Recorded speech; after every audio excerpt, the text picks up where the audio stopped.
Yeah, I think that there's been a major shift over the last year in terms of international interest in Serbia. We haven't gotten to the point where we've had actually any transactions happen, but even throughout this MIPIM, we've had more and more people ask the question, what about Serbia? What's happening in the markets? Where do we see things going? Whereas if you look back in 2012, it was much more a situation where Serbia wasn't on the map, no one was asking questions. So I think it's a good sign. We're starting off the year on a positive note, and we believe that over the next 12 months we'll see more and more international interest in Serbia.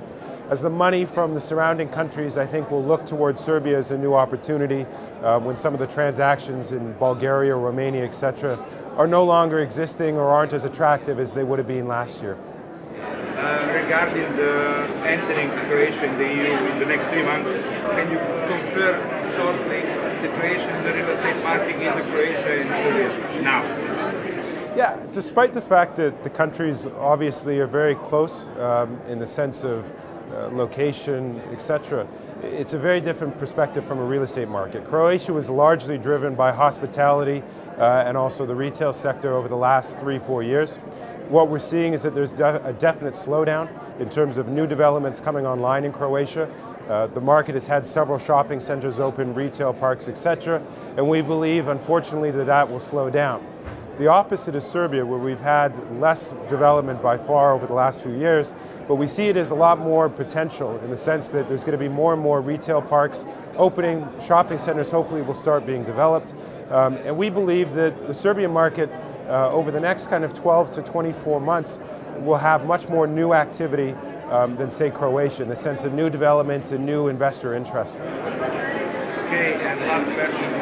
Can you explain us the interest of the existing Belgrade Research Forum?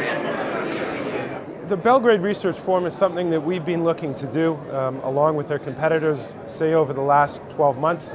Luckily, we've been able to pull this off. And the real intent behind this was to give international investors the comfort in the sense that when they came to Serbia, they could trust in the numbers that we were providing them.